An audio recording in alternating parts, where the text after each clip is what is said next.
Today will mark the start of a multi-part series. Within this multi-part series, we will make many, or a few, characters with dynamic bases. Marking the start will be a tech marine on bike, except this tech marine will not be on his bike. And while yes, he is a Legends character, if you're playing for a casual match, a tech marine on bike is a very viable option. Now, we'll start off the model with the Corn Red after we kitbashed to make him. To make him, we will need a Devastator's backpack with rocket launcher. We'll need a Mark III Thunderhammer from an old kit. We'll need Deathwatch arms from the Deathwatch veterans. We'll need the Ravenwing upgrade sprue from the old Ravenwing bikes. This will allow us to get the helmet we need and the shoulder pad we need. From there, we can also make our way to a Rhino. The Rhino will allow us to get a basic Tech Marine shoulder and a Tech Marine chest. From there, we'll also use a Devastator's grav pistol, and for the base of the body, we will choose a Mark VI Corvus Space Marine from the current Horus Heresy line. We choose this body as the Mark II legs are finicky when you get them with a Saturnine box, and I do not have any reference for how they look when you buy them separately yet. The Mark III legs are bulky and would seem out of place. Now the Mark VI Corvus legs fit the role perfectly for what we need. A Space Marine that is both slim, tall, and lore accurate in height. Since we're not going with a Primaris Tech Marine, I do not feel the need to color the shoulder pad Calibanite green or Abaddon black, as he's a Ravenwing bike Tech Marine. As we move on to our next color, we use Lead Belcher.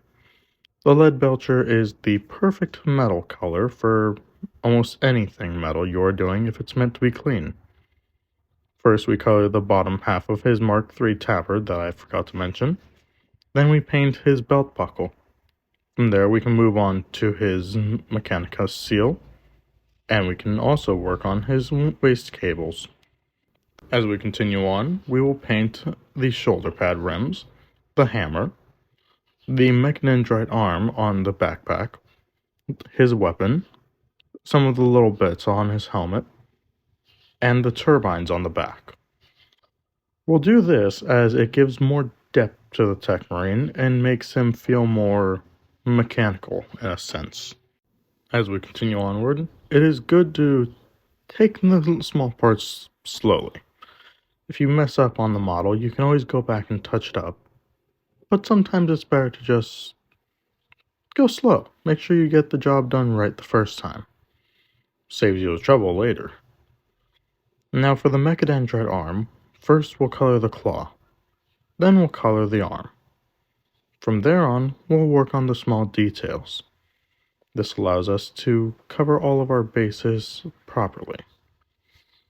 With the small parts, we can leave them as black. With the other parts, we can make them Lead Belcher. It allows us to have a good mix of the black and the silver in there. Now remember not to fear any little mistakes or mess-ups or slip-ups. They can always be touched up later and made better. And if you do make certain mistakes, you can call them battle damage, scars, or even dents on the armor. Though, for the dents, I do recommend taking a hobby knife, a drill bit, or anything that can indent the armor to make it more believable.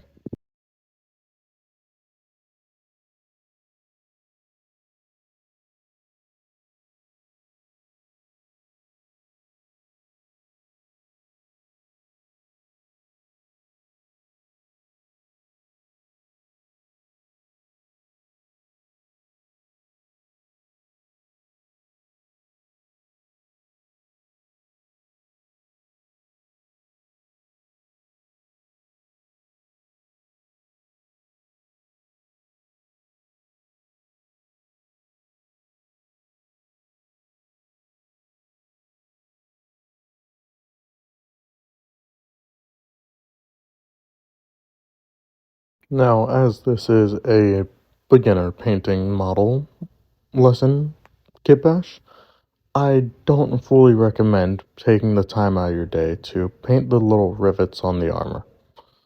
For those, you would need finer brushes and you would need to take much more time to get them right. Though with Warhammer, it is a game of patience, so if you wish to do it, then more than feel free to. Now, as we continue, we will work with the Thunderhammer. The Thunderhammer is easily painted as it can mostly just be, or entirely just be, lead belcher. Now, later we will come back in with another color, but we'll talk more about that later. For now, we'll talk about the devastating power that Thunderhammers bring. They crush your balls. Now, you can take that metaphorically or literally. When on tabletop, the Thunderhammer is one of the better weapons to choose, as it has good damage characteristics, decent AP, and a good amount of attacks. It can easily take down opponents on one-on-one duels. Perfect for our character here. Now, as we continue on to the shoulder pad, it's good to take note. The shoulder pads for Tech Marines often have indents marking a gear's cog, or a cog's gear? I don't know which one it is. Sorry about that. But it's always fun to paint these, as you can kind of just dry brush over the entire thing. If the indents have shadows in there, it just makes the model pop a bit more. Makes the gear cogs pop a bit more. But when it comes to the actual insignia of the Dark Angels and the Mechanicus in one, it's better that we don't leave any shadows except for the skull. The skull will come back later and paint that with a different color as well.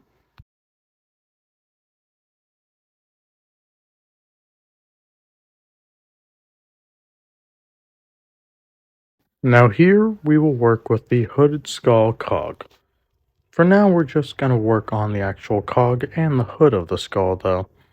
For this we'll use lead belcher. I like doing the lead belcher only here as it takes very little away from the model. It makes everything seamless. Though for the skull I feel like it's better that we use a different color later. When we eventually get to it, that color will be Rune Lord Brass. A paint that you can get in most, if not all, of the starter paint kits.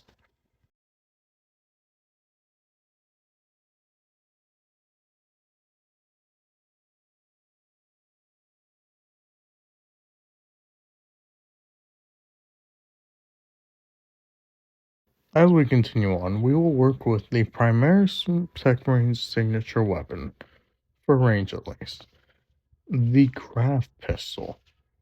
Now, it's interesting that they chose the Graph Pistol when most, if not all, previously have only used the standard issue bolt pistol found in every Warhammer 40k Space Marine kit.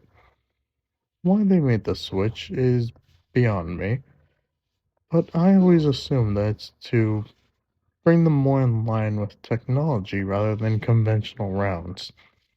But if that was their reasoning, I don't understand why they didn't just choose to go with the new Volkite pistol introduced with the Primaris range through the captains and the Blade Guard veterans.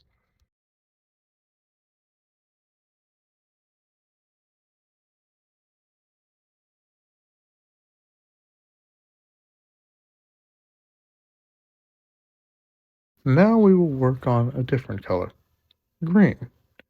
Here we will work with Warpstone Glow to paint out green lenses and optical arrays. It's a good color to work with on red models as it's a very contrast color to the red.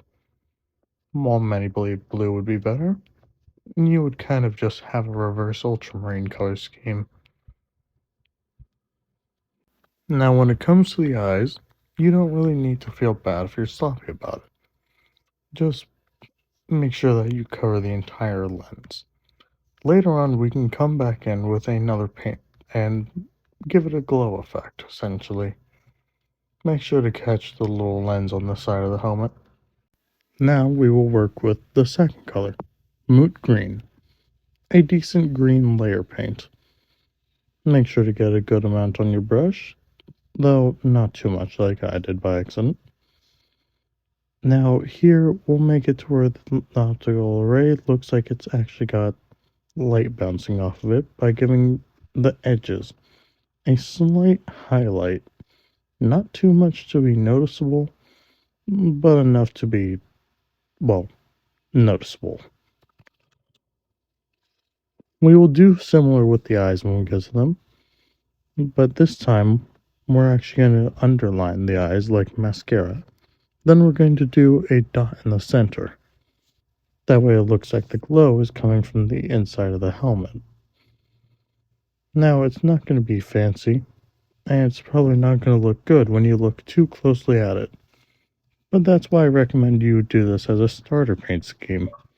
Cheap, effective, but also not too fanciful, as that would take much more skill, probably more than I have. But then again, I always do get told that I sell myself short. But now we move on to our third green, striking scorpion contrast. This we will use to just glaze the green that we've previously done, but also to completely color in the metallic parts of our graph pistol. We'll color the inside of the barrel with this color, that way it looks like there's a shine green coming out of it. We'll color the quote-unquote coils to give us the same effect. And on graph pistols, I do like doing the same with the back part. And that part on the top of the back of the pistol. That one right there, you see it? Now, I like coloring that one in because I've always looked at the graph pistol and thought about the alien blaster from a certain Bethesda game. But as I said, we'll also be going over some of the previously done green to give it a very glassy look, essentially. And with that, we're just about done with our tech marine. Now we're going to go to Abaddon Black and color in the belt. The belts we're going to be doing Abaddon Black to draw not too much tension to the center, but also to match the tech suit underneath, which we're working on currently with elbow joints. Now after we're done with the elbow joints, we can move on to areas like the groin and the back of the knees. Now, it's mostly those two areas because that's where the most prominent areas with black are required. We can continue on later with our final color, which will be Runelord Brass. Now, as we use the Runelord Brass, we will color the ball point of the hammer. We will color in the power coupling unit with Runelord Brass as well. And after that, we'll move down to the base of the hammer, the hilt. After we're done there, we can work on the skull inlaid in the shoulder and the vents and Ravenwing insignia on the backpack. Now we can also take this time to color in the final and most important part of the helmet, the Dark Angels logo, which will be able to be seen once we do the full 360 of the model. And there we go. That is a finished Tech Marine. In our next episode, we will work on the bike that he will be attached to on his base. Goodbye.